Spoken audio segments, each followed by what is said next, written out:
Hello guys, this is Sahil Rana and welcome you all to chat jeez YouTube channel. तो आज के इस video में हम पढ़ने वाले हैं मेटल्स एंड नॉन मेटल्स के केमिकल प्रॉपर्टीज को। तो ये हमारा मेटल्स एंड नॉन मेटल का पार्ट 2 है। अगर आपने पार्ट 1 नहीं देखा है तो जल्दी से प्लेलिस्ट में जाके पार्ट 1 देखिए, इस वीडियो के डिस्क्रिप्शन में है। तो चलिए स्टार्ट करते हैं मेटल्स एंड नॉन मेटल। तो आज के इस वीडियो में हमने लास्ट वीडियो में क्या पढ़ा था? फिजिकल प्रॉपर्टीज को पढ़ा था हमने किसे पढ़ा था भाई? फिजिकल प्रॉपर्टीज को। तो आज के वीडियो में हम लोग केमिकल प्रॉपर्टीज को पढ़ेंगे, और केमिकल प्रॉपर्टीज भी किसका? मेटल्स का। तो जल्दी से हेडिंग डाल लीजिए कि आज का जो टॉपिक है वो है केमिकल प्रॉपर्टीज ऑफ मेटल्स। क्या है भाई? Chemical properties of metal. तो जितने भी मेटल्स हैं उनकी क्या क्या केमिकल प्रॉपर्टीज है, ये सारी चीज़ें आज के इस वीडियो में हम डिस्कस करने वाले होंगे। तो बने रहिए वीडियो के एंड तक। तो हमारा इसमें सबसे पहला टॉपिक है डिस्प्लेसमेंट रिएक्शन। क्या है भाई? Displacement reaction. देखो, डिस्प्लेसमेंट का मतलब क्या होता है? कहीं से चले जाना। क्या मतलब? कहीं से चले जाना। तो डिस्प्लेसमेंट रिएक्शन बेसिकली क्या होता है कि जैसे कि मान लो कि दो दोस्त हैं। देखिए, डिस्प्लेसमेंट रिएक्शन को समझते हैं। तो डिस्प्लेसमेंट रिएक्शन ये कहता है कि एक हाइयर रिएक्टिव मेटल जो होगा या फिर कोई भी एक हाइयर रिएक्टिव एलिमेंट जो होगा वो अपने से लोअर रिएक्टिव एलिमेंट के सॉल्ट सोल्यूशन से उसे भगा देगा। क्या करेगा? भगा देगा। जैसे कि मान लो जैसे आयरन है और यहाँ पे है कॉपर सल्फेट। ये रिएक्शन काफी कॉमन है, आयरन और ये है क्या? Copper sulphate. तो होता क्या? आयरन क्या करता है? आयरन कॉपर की जगह ले लेता है और क्या बन जाता है? Iron sulphate. और उसके साथ साथ कॉपर को क्या कर देता है? जुदा कर देता है। क्या करता है? जुदा करता है। ठीक है। तो आयरन को जुदा कर देता है किससे? सल्फेट से। तो बेसिकली सीन यही है कि जो हाइयर रिएक्टिव होगा, यहाँ पर हम जानते हैं कि आयरन क्या है? हाई रिएक्टिव है। क्या है? हाई रिएक्टिव, ज्यादा रिएक्टिव है। कॉपर कम रिएक्टिव है। तो कॉपर और सल्फर SO4 सल्फेट की फ्रेंडशिप थी, तो आयरन ने आकर बीच में फ्रेंडशिप को क्या कर दिया? बिगाड़ दिया और खुद उसका दोस्त बन गया और कॉपर को क्या किया? अलग कर दिया। कॉपर क्या हो गया? अलग हो गया। सिंपल सी बात है। तो इसी को हम लोग कहते हैं डिस्प्लेसमेंट रिएक्शन। तो चलिए इसका डेफिनेशन को लिखते हैं।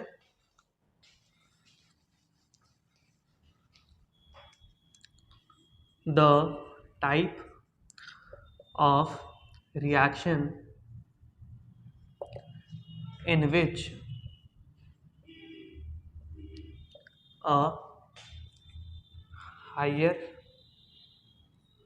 reactive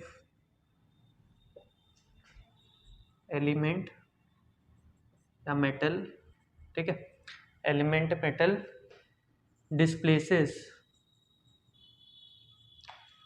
a low reactive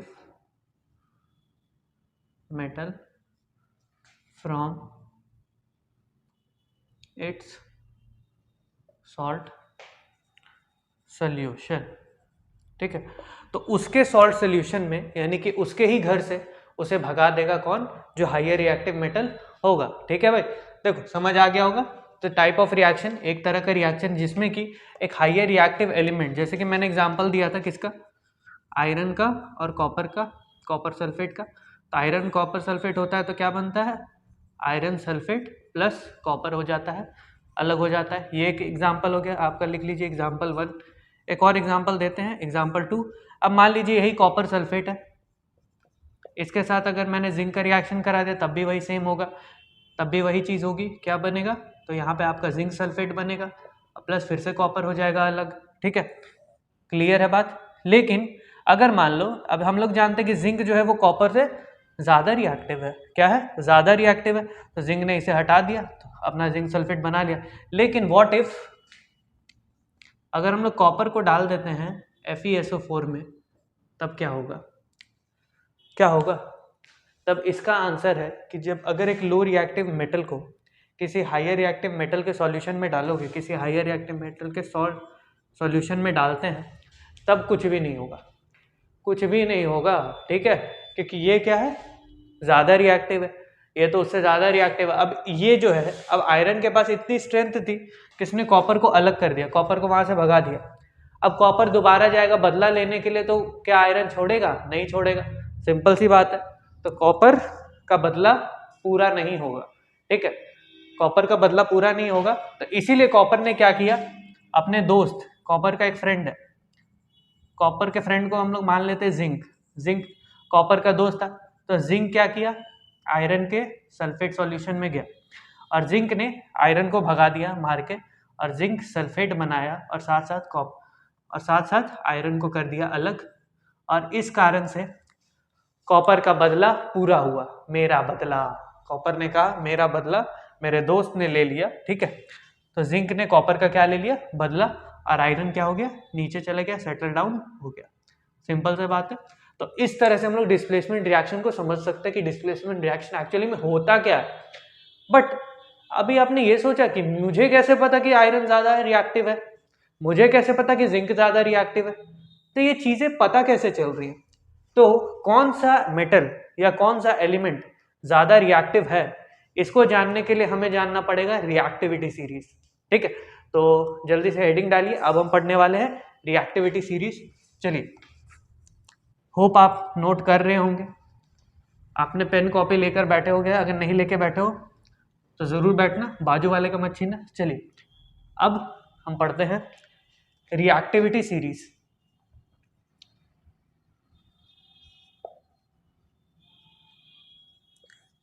reactivity series पहले समझो होता क्या। रिएक्टिविटी सीरीज एक तरह का सीरीज है, एक तरह का क्या है, सीरीज है। किसका, it's a basically series of element. ये एलिमेंट की एक सीरीज है, किसकी है, सीरीज है। जैसे एवेंजर्स की बहुत सारी सीरीज है, ठीक है। मनी हीस्ट की सीरीज है, उसमें बहुत सारे एपिसोड्स आ रहे हैं, ठीक है। अभी वेब सीरीज की बहुत सारी, किसी एक पर्टिकुलर की बहुत सारी सीरीजेज हैं, एपिसोड्स है, सीजन्स है, ठीक है। तो उसी तरह से ये क्या है, एलिमेंट्स की सीरीज है। क्या है, एलिमेंट्स की सीरीज है, जिसमें कि इन विच जो आपका हायर एक्टिव एलिमेंट होगा, हायर रिएक्टिव, जो ज्यादा रिएक्टिव होगा वो आपको दिखेगा टॉप में, और जैसे जैसे आप नीचे जाओगे, टॉप से जैसे ही आप नीचे जाओगे तब आपको क्या दिखेगा, लो रिएक्टिव दिखेगा। क्या दिखेगा, लो रिएक्टिव एलिमेंट दिख रहा होगा। तो अब इस रिएक्टिविटी सीरीज को जानते हैं, किसके जानते हैं, रिएक्टिविटी सीरीज को जानते हैं। कि रिएक्टिविटी सीरीज को आपको याद करने का एक ट्रिक भी बताया जाएगा, जो दीप सर ने ऑलरेडी दिया गया, उसका भी लिंक इस वीडियो में मिल जाएगा। अब यहाँ पे भी पढ़ लेते हैं वो ट्रिक क्या है, जिसमें हायर रिएक्टिव एलिमेंट टॉप से जाएगा। चलिए इसको समझते हैं। तो सीरीज हमारे पास कुछ ऐसी है, एक कहानी की तरह है।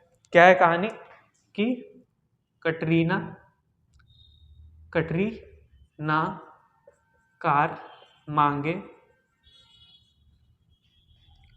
ऑल्टो जेन फेरारी, ठीक है, तो गंदा हो गया, जेन गंदी हो गई, ऑल्टो जेन फेरारी फिर भी है क्यों मिली सिल्वर ऑडी पुरानी, ठीक है। समझो इसको, देखो क्या है कहानी, समझो। कटरीना है, कटरीना को जो जानते होगे सब लोग, एक्टर है। तो कटरीना कार मांगती है, कौन सी कार मांगी उसने, ऑल्टो मांगी, जेन मांगी, फरारी मांगी। अब बोलोगे कि ये ऑल्टो तो, ये फरारी तो ठीक है भाई, लेकिन ऑल्टो जेन क्यों। देखो फरारी ठीक है, वो स्पीड में चलने के लिए ठीक है, लेकिन अगर कटरीना को सब्जी लाने जाना पड़ा तो क्या करेगी, वो फरारी से जाएगी क्या, उतना ज्यादा पेट्रोल वेस्ट करेगी क्या, उसका तो मुझे पता नहीं। बट ये क्या करेगी, ऑल्टो या जेन से जाएगी ताकि लोगों की भीड़ ना लगे, वो भीड़ से भी बच जाएगी, सब्जी भी खरीद लेगी, ठीक है। तो क्या होगा, ऑल्टो और जेन वो इसलिए मांग रही है ताकि वो आसपास का काम वो इजीली कर सके, उसे लोग रिकॉग्नाइज ना करें, ठीक है। तो वही चीज होगी, तो रिकॉग्नाइज ना करे, ऑल्टो और जेन वालों को कौन ही देखता है भाई, फेरारी में जाएगी तो लोग देखेंगे भी। तो ऑल्टो जेन वो इसलिए मांग रही है ताकि उसे अपने आसपास का काम करने में डिस्टर्बेंस ना हो। चलिए समझते हैं आगे। तो कटरीना से क्या हो गया, के, कटरीना का के मतलब पोटेशियम, यहाँ पे किसकी बात हो रही है, पोटेशियम की, पोटेशियम, ठीक है। Na मतलब Na, अब ये तो आप जानते हैं कि Na किसका सिंबल है, सोडियम, Na बोले तो सोडियम, ठीक है भाई। उसी तरह से Ca कार, कार से क्या हो गया, Ca कैल्शियम, ठीक। मांगे मतलब Mg मैग्नीशियम। ये जो है ना, ये सारे क्या है, सिंबल्स है। हम लोग पोटेशियम को K से डिनोट करते हैं, सोडियम को Na से डिनोट करते हैं, कैल्शियम को Ca से डिनोट करते हैं और मैग्नीशियम को Mg से डिनोट करते हैं। फिर देखो ऑल्टो मतलब एल्यूमिनियम, Al, ये क्या हो गया, एल्यूमिनियम, ठीक है। नेक्स्ट जेन बोले तो जिंक, क्या है, जिंक। फेरारी बोले तो Fe, जो कि है हमारा आयरन, ठीक है। आयरन का सिंबल Fe से आया, Fe किसका सिंबल है, आयरन का, याद रखना। फिर भी यानी Pb क्या होता है, लेड होता है, लेड का सिंबल होता है। फिर भी H मतलब हाइड्रोजन, ठीक है, हाइड्रोजन। Q बोले तो Q का मतलब, Q का याद करना Cu से क्या होता है हमारा, कॉपर होता है, ठीक है। इसे ऐसे याद रखना, Q का मतलब क्या होता है, Cu से क्या बना, कॉपर। मिली बोले तो मिली का मतलब होता है मर्क्यूरी, ठीक है, मर्क्यूरी, जिसका सिंबल होता है Hg, हाइड्रोजीरम, Hg, ठीक है, Hg इसका लैटिन नेम हाइड्रोजीरम से ये सिंबल लिया गया। सिल्वर का क्या होता है, Ag, क्या होता है, Ag बोले तो सिल्वर, ठीक है भाई। उसके बाद ऑडी का आया Au किसका सिंबल होता है, गोल्ड का, किसका सिंबल होता है, गोल्ड का, ठीक है। पुरानी मतलब प्लैटिनम, Pt, क्या है, प्लैटिनम, ठीक है, क्लियर, समझो इस चीज को। तो क्या है series, Katrina, potassium, sodium, calcium, magnesium, aluminium, zinc, iron, lead, hydrogen, copper, mercury, silver, gold और प्लैटिनम। ये पूरी क्या है, हमारी सीरीज है। किसकी सीरीज है, रिएक्टिविटी सीरीज है। तो इसी के अकॉर्डिंग रिएक्शन होता है। अब देखो यहाँ पर देखो, पोटेशियम, सोडियम, कैल्शियम जो होते हैं ना, ये जो तीन है, ये सबसे ज्यादा रिएक्टिव होते हैं, ये बहुत ज्यादा हाईली रिएक्टिव होते हैं, they are highly reactive, okay.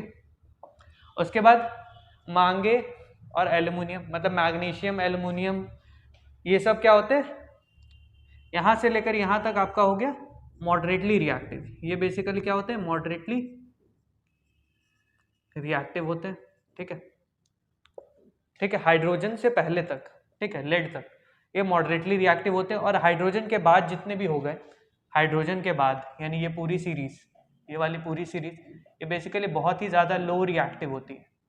क्या होती है, लो रिएक्टिव होती है। हाइड्रोजन के बाद हमारा कॉपर भी आता है, तो इसीलिए कॉपर ने अपने दोस्त जिंक को भेजा था कि तुम आयरन से बदला लो। तो जिंक ऊपर है आयरन के, तो जिंक ने आयरन से बदला ले लिया, ठीक है, कॉपर के बदले बदला लिया। क्लियर है बात। तो ये सीरीज जो है, इसे हम साइड में पहले लिख लेते हैं, क्योंकि इसी सीरीज पर बहुत सारे केमिकल प्रॉपर्टीज हमने इसी सीरीज पे पढ़नी। तो चलो इसे साइड में फटाक से लिखते हैं।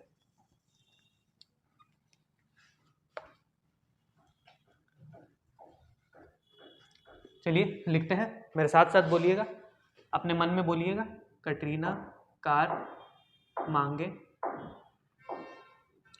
ऑल्टो, जेन, फेरारी, फिर भी, है, क्यू, मिली, मिली मतलब Hg, मरकरी, सिल्वर, सिल्वर मतलब Ag, सिल्वर, ऑडी यानी Au, गोल्ड, पुरानी मतलब प्लैटिनम। यही है सीरीज हमारी, ठीक है, ये पूरी सीरीज है हमारी, ठीक है, क्लियर है बात। चलिए अब हम लोग रिएक्टिविटी सीरीज को तो हमने समझ लिया, अब बढ़ते हम अपने अगले टॉपिक की तरफ, जो कि हमारा है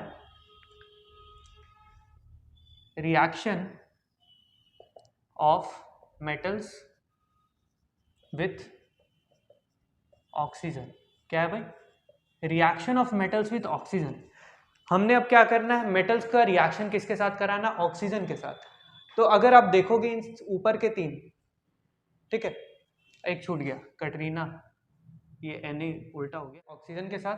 तो हमारे पास क्या है, रिएक्टिविटी सीरीज है ना भाई, ये पूरी की पूरी रिएक्टिविटी सीरीज।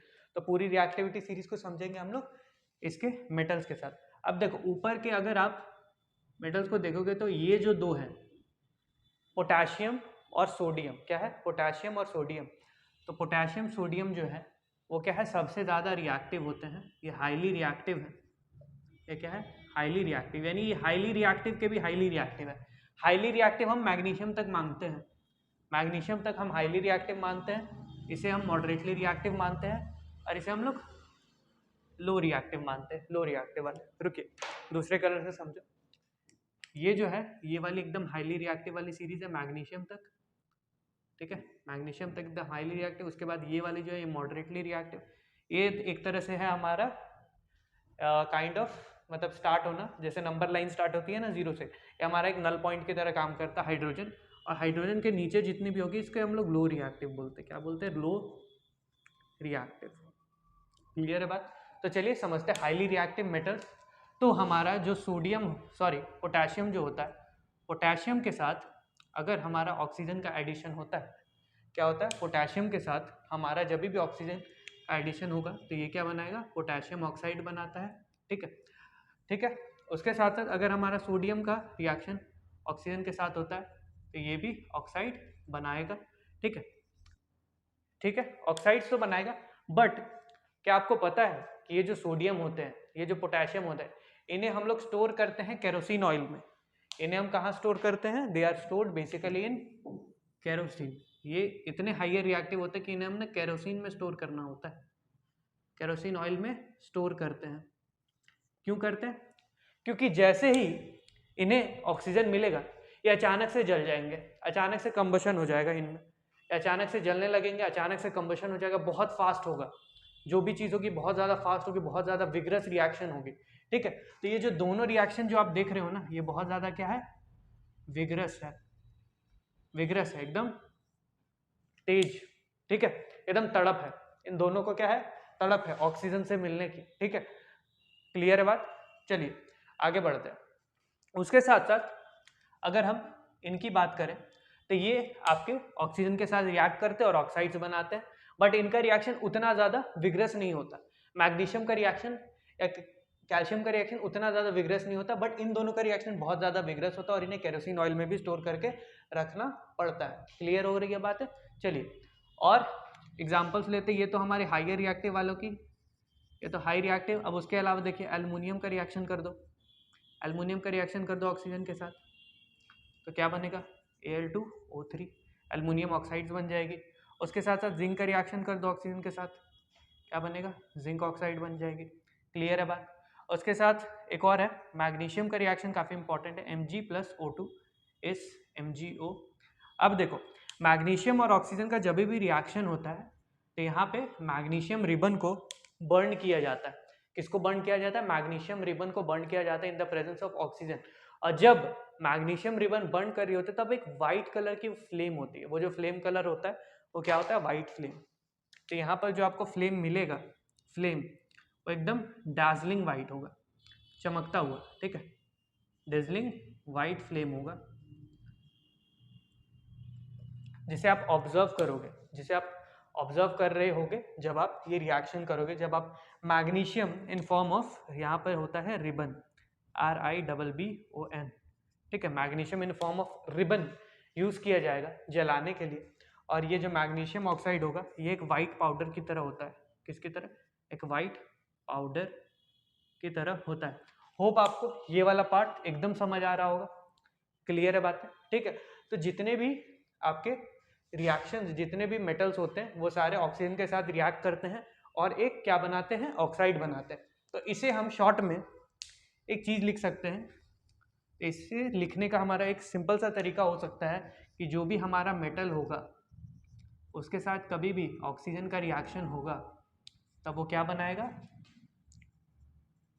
मेटल ऑक्साइड बनाएगा। क्या बनाएगा भाई? मेटल ऑक्साइड बनाएगा। क्लियर है बात है? ठीक है, बट अगर आप यहाँ पर जाओगे, यानी कॉपर के बाद अगर आप जाओगे तो ये जितने भी हैं, यानी गोल्ड, सिल्वर, प्लैटिनम, किसकी बात कर रहे हैं हम लोग?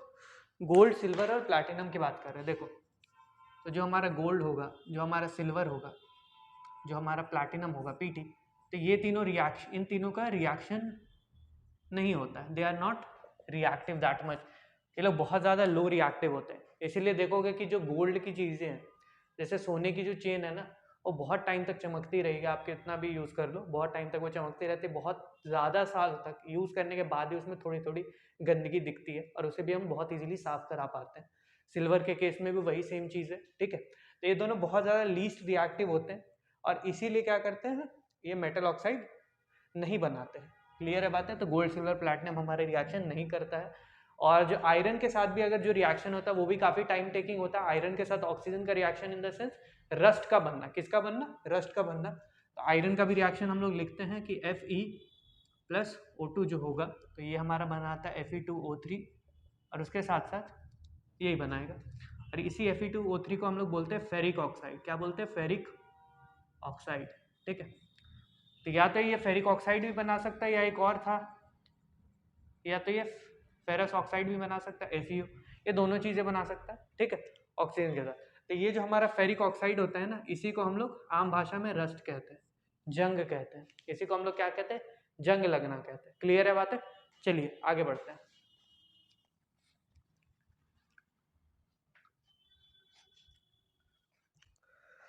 अब जो हमारा टॉपिक है वो है बेसिक ऑक्साइड्स। क्या है? Basic oxides of metals. ठीक है, यानी मेटल्स के बेसिक ऑक्साइड्स।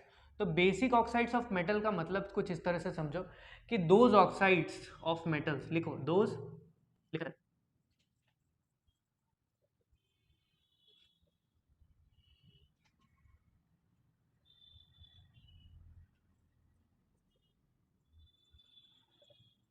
देखिए क्या है बेसिक ऑक्साइड्स ऑफ मेटल्स।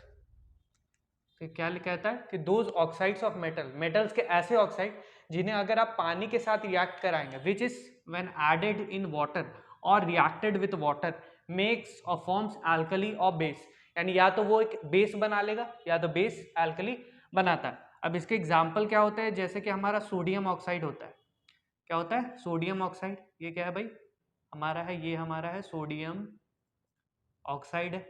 तो जब भी सोडियम ऑक्साइड जो है उसे आप पानी में मिलाओगे तो वो एक बेस बनाता है जिसका नाम है सोडियम हाइड्रोक्साइड, जो कि एक स्ट्रॉन्ग बेस कहलाता है। क्लियर है बात? देखो, तो सोडियम ऑक्साइड का रिएक्शन कभी भी, तो सोडियम ऑक्साइड को हम लोग मिलाते हैं, चलो पानी डालते हैं, पानी डालते हैं, देखते क्या होता है। तो ये बन जाएगा आपका सोडियम हाइड्रोक्साइड, NaOH। इसे हम कहते हैं क्या? सोडियम, लिख लीजिएगा, हाइड्रोक्साइड। ठीक है, तो सोडियम हाइड्रोक्साइड ये बनाता है। इसके अलावा जैसे हमारा पोटेशियम ऑक्साइड है K2O, K2O का रिएक्शन जब भी वाटर के साथ होगा तब ये क्या बनाएगा? K2O को लिखो, ये क्या है हमारा? Potassium oxide. ठीक है, जान जाना, पोटेशियम ऑक्साइड शॉर्ट में ही लिख दिया। वाटर के साथ रिएक्ट करेगा तो क्या बनेगा? ये हमारा KOH बनेगा, जिसे हम लोग पोटेशियम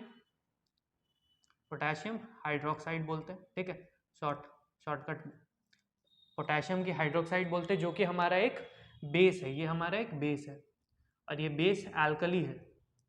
एल्कली और बेस में फ़र्क इतना है कि जो आपका वाटर सॉल्युबल बेस होता है, एल्कली जो है वो है हमारा वाटर सॉल्युबल, यानी ऐसे बेसिस जो वाटर सॉल्युबल होते हैं। यानी कि अगर आप सोडियम हाइड्रोक्साइड को पानी में डाल दोगे तो वो सॉल्युबल हो जाएगा, पोटेशियम हाइड्रोक्साइड को डाल दोगे तो वो भी सॉल्युबल हो जाएगा। तो those kinds of bases which are water soluble. ठीक है, क्लियर है बात? चलो अब आगे बढ़ते हैं। अब हमारा है अगला टॉपिक जो है हमारा एम्फोटेरिक ऑक्साइड्स ऑफ मेटल्स। क्या है भाई हमारा? Amphoteric oxides.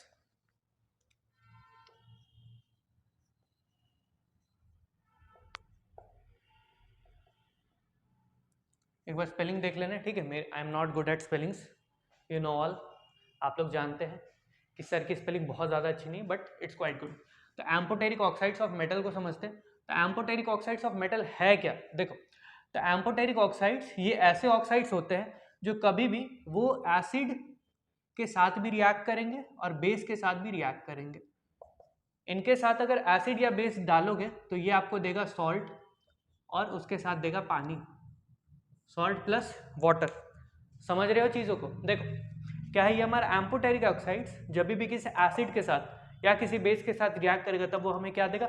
या तो वो हमें सॉल्ट देगा या तो हमें वाटर देगा। क्लियर है बात? चलो एग्जांपल्स को समझते हैं। चलो let's talk this with the help of example. तो हमारा जो एग्जांपल है वो है हमारा एल्युमिनियम ऑक्साइड। चलो एल्युमिनियम ऑक्साइड से समझते हैं। Al है, ये L लिखा हुआ है, P मत समझ, ठीक? Al2O3। तो चलो Al2O3 है, इसके साथ हमने लिया, क्या लिया? एक एसिड को लेते हैं। चलिए एसिड ले लिया, HCl को ले लिया, तब क्या बनेगा? तब हमारा बनेगा AlCl 3 क्या बनेगा, एल्युमिनियम क्लोराइड। उसके साथ साथ अब क्या बनेगा, ये क्या है, एक सॉल्ट है, उसके साथ क्या बनेगा, वाटर, वाटर बना दो, समझ जाओ, ये हो गया। इसके साथ ये हमारा पहला एग्जाम्पल था। दूसरा एग्जाम्पल, चलो अब इसका तो हमने ये क्या है, एसिड है।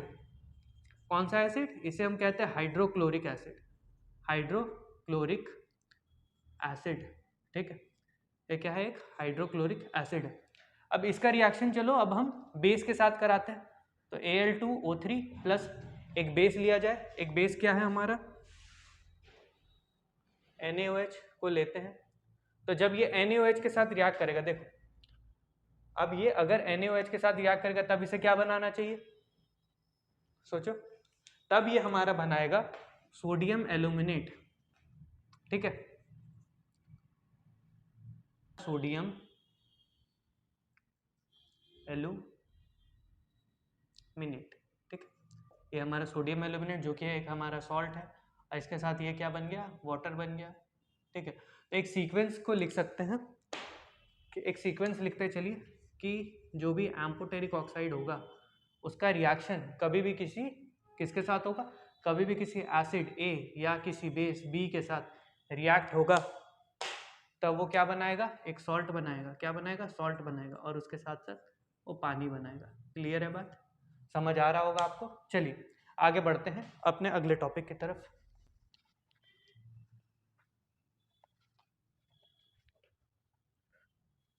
अब चलिए, अब है हमारा सम मोर एग्जाम्पल्स, एक एग्जाम्पल से काम नहीं बनने, some more examples of amphoteric oxide. Amphoteric के और क्या क्या एग्जाम्पल्स हैं, तो इसके एग्जाम्पल्स कुछ इस तरीके से, जैसे हमने जाना कि ये था एक एल्यूमिनियम ऑक्साइड, हम लोग जानते हैं क्या है एल्यूमिनियम ऑक्साइड, पहला तो हमने जान लिया। उसके अलावा क्या है, जिंक ऑक्साइड, क्या है, ZnO which is zinc oxide. उसके साथ साथ तीसरा हमारा लेड ऑक्साइड, ठीक है, ठीक है, क्लियर है बात। तो ये सारी चीजें क्या है, एग्जाम्पल है किसके, एम्फोटेरिक ऑक्साइड, क्या हो गया, एल्युमिनियम ऑक्साइड होता है, जिंक ऑक्साइड होता है, लेड ऑक्साइड होता है जिसे हम PbO कहते हैं, एल्युमिनियम ऑक्साइड तो जान लिया हमने Al2O3। क्लियर है बात, क्लियर है, इतनी ही चीजें हैं जो हमने पढ़ी हैं अभी तक। चलिए अब हम पढ़ते हैं अगला टॉपिक, ठीक है।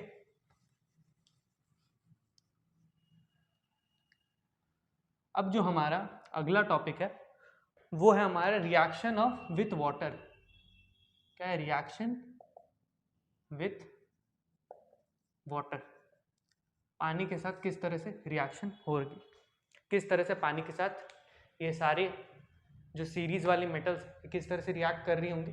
तो देखो ये जो हाइयर रिएक्टिव को अगर देखोगे तो हाइयर रिएक्टिव में ये जो ऊपर के जो दो दिख रहे हैं ना, पोटेशियम और सोडियम, तो पोटेशियम और सोडियम जो है यानी ये आपके कोल्ड वाटर के साथ भी रिएक्ट कर जाएगी, ये कोल्ड वाटर के साथ रिएक्ट करेगी और इसके साथ ये बनाएगी KOH, ठीक है। तो KOH बना देगी कौन, पोटेशियम और सोडियम, ठीक है, पोटेशियम सोडियम और कैल्शियम, ठीक है। तो ये जैसे ही इसको ठंडे पानी के साथ डालोगे, इसको ठंडे पानी के साथ डालोगे तो क्या बनाएगा, KOH बनाता है, ठीक है, या फिर NaOH बनाएगा, ठीक है, यही दोनों बनाएंगे, यही दोनों कोल्ड वाटर के साथ रिएक्ट करते हैं एक्चुअल में। तो इसका रिएक्शन लिखते हैं, तो जैसे हमने डाला K पोटेशियम, उसके साथ डाल दिया वाटर, ठीक है, पोटेशियम के साथ पानी डाला तो KOH बन गया, क्लियर। चलिए सोडियम के साथ हमने डाला वाटर तो क्या बन गया, NaOH बन गया, ठीक है, क्लियर है बात है, ये बन गया। चलो अब बढ़ते हैं अपने अगले तरफ। तो यहाँ पर ये जो सीरीज है मैग्नीशियम को अब देखना, अब देखो ये जो है ये रिएक्ट करते हैं कोल्ड वाटर के साथ, ठीक है, तो ये ठंडे पानी के साथ भी रिएक्ट कर लेते हैं, ठीक है। अभी ठंड का मौसम है, मान के चलो जो एक्टिव बच्चे होते हैं, ठीक है, या जो एक्टिव लोग होते हैं वो क्या करते हैं, ठंडे पानी से भी नहा लेते हैं। सिंपल सी बात है, क्या करते हैं, वो ठंडे पानी से भी नहा लेंगे। ठंडा पानी आया एकदम, एक बार पहली बार में एकदम झटका लगा, उसके बाद क्या हुआ, अचानक से फिर वो फिर वो नॉर्मल है, नहीं यार ठंडे पानी से ही नहाएंगे, मजा आता है, ठीक है, हमें ठंडे पानी में ही सुकून मिलता है। तो ये क्या हो गया, हाईली रिएक्टिव थे, तो इन्होंने ठंडे पानी से भी नहा लिया और इन्होंने कंपाउंड बना लिया, क्लियर है। चलिए उसके बाद ये जो मॉडरेटली रिएक्टिव है ना, इनकी थोड़ी सी होगी फरमाइश कि नहीं मैं ठंडे वंडे पानी से नहीं नहाऊंगा, मुझे चाहिए गर्म पानी। क्या चाहिए भाई? गर्म पानी। तो गर्म पानी किसे चाहिए? मैग्नीशियम को, हॉट वाटर। ठीक है, तो हॉट वाटर किसे चाहिए? मैग्नीशियम को। तो मैग्नीशियम जैसे ही हॉट वाटर H2O जो कि होना चाहिए हॉट, ठीक है, तो एक गर्म पानी से नहाएगा और क्या बनाएगा? Mg magnesium hydroxide. ठीक है, समझ आ गया? ये क्या बनाएगा? Magnesium hydroxide. लिख लेना इसको, ठीक है, मैग्नीशियम हाइड्रोक्साइड। समझ गए? समझ पा रहे होगे आप? क्लियर है बातें?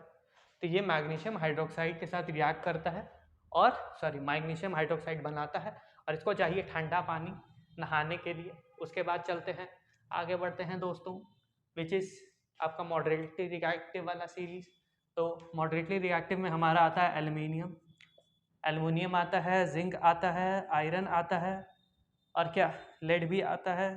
तो ये सारे आते हैं और ये सारे को चाहिए क्या? स्टीम। ये बोलते हैं इनकी फरमाइश और ज़्यादा है, ये रईस बच्चे हैं, ठीक है, ये गांव वाले बच्चे हैं, देसी बालक गामा के, ठीक है। तो ये है रईस बच्चे, तो इन्हें चाहिए, इन्हें गर्म पानी भी नहीं चाहिए भाई, ठंडे पानी को तो भूल जाइए, इन्हें गर्म पानी भी नहीं चाहिए, इन्हें चाहिए स्टीम बाथ। इन्हें चाहिए स्टीम बाथ कि मम्मी मुझे स्टीम बाथ चाहिए, मुझे वैसा बना कर दो। अपेरेंट दे भी दे रहे हैं, चल। और स्टीम बाथ में भी ये लोग अच्छे से नहीं नहाते।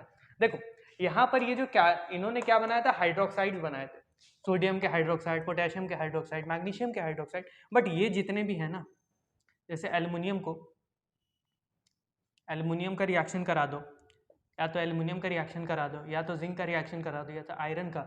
इन तीनों का अगर आप रिएक्शन कराते हो वाटर के साथ, इन तीनों को पानी देते हो, वो भी स्टीम वाला, तो भी ये हाइड्रोक्साइड नहीं बना पाएंगे। ये क्या बनाएंगे? ये ऑक्साइड्स ही बनाएंगे। तो ये बनाएंगे आइदर Al2O3, या तो जिंक ऑक्साइड, या तो Fe2O3, ठीक है। तो ये इन्हीं सब ऑक्साइड्स बनाएंगे, यही सारी ऑक्साइड्स बना रहे होंगे, ठीक है। क्लियर है बात? तो ये सारी यही ऑक्साइड बनाएंगे। इट मीन्स कि नहीं, अगर आप स्टीम वाली बात भी दोगे तब भी अच्छे से नहीं नहाते हैं, इतने बदमाश होते हैं ये। और ये लोग ने तो कसम खा ली है, ये लो रिएक्टिव वालों को देखोगे ना, तो लो रिएक्टिव वाले तो कॉपर, हाइड्रोजन से जितने नीचे हो गए, लोअर देन हाइड्रोजन, लिख लो, लोअर देन हाइड्रोजन, ठीक है। तो हाइड्रोजन के नीचे जितने वाली ये लोग तो कसम खा ली, मैं तो नहीं नहाऊंगा। गर्म पानी दे दो, ठंडा पानी दे दो, स्टीम पानी दे दो, कुछ भी दे दो, मैं नहाऊंगा ही नहीं, ठीक है। ये होते हैं इंजीनियर्स जो नहाते नहीं हैं। इंजीनियर्स हफ्तों तक नहीं आते हैं, और इंजीनियर्स ऐसे होते हैं ना इस पूरी दुनिया में जो किसी भी कंडीशन में रह लेंगे, कम से कम सुविधाओं में, ठीक है। तो ये इन्होंने कसम खा ली कि हम नहीं नहाएंगे, हम पानी बचाएंगे। दे आर लो रिएक्टिव, ठीक है। समझ आ गया होगा? क्लियर हो रही होगी बातें? तो रिएक्शन विद वाटर जान लिया हमने इसी के थ्रू। अब इसी के थ्रू हम कुछ और भी चीज़ें जानेंगे। रिएक्शन इज वाटर खत्म होता है। चलिए बढ़ते अगले टॉपिक की तरफ।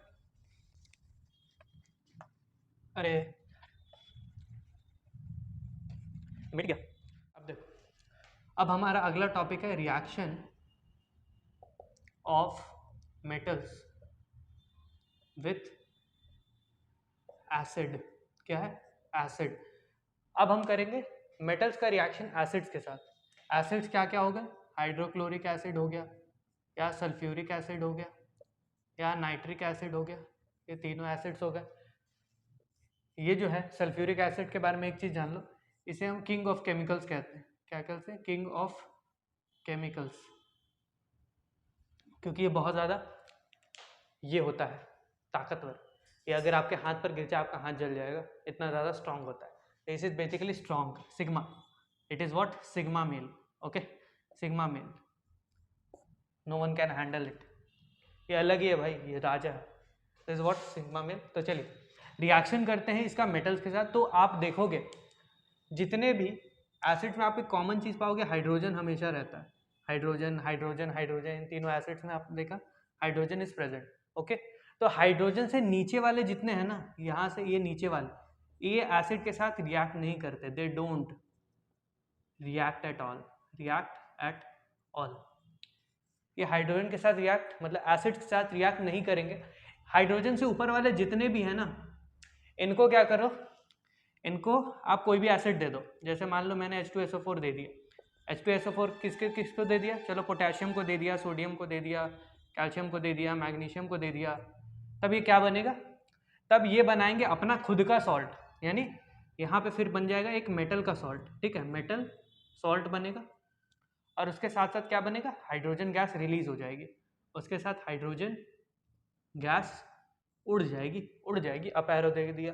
तो इसका एक कॉमन सा ये लिख लेते हैं सीरीज कि जो भी हमारा मेटल होगा, मेटल अबव, और इसमें लिख लेना अबव हाइड्रोजन, हाइड्रोजन के ऊपर वाले को ही लेना, हाइड्रोजन के ऊपर वाला ही रिएक्टिव होगा ना, हाइड्रोजन से ज्यादा रिएक्टिव है तभी तो ये हाइड्रोजन को भगा पाएगा, हाइड्रोजन को भगाएगा तब ना खुद का सॉल्ट बनाएगा, क्लियर है बात।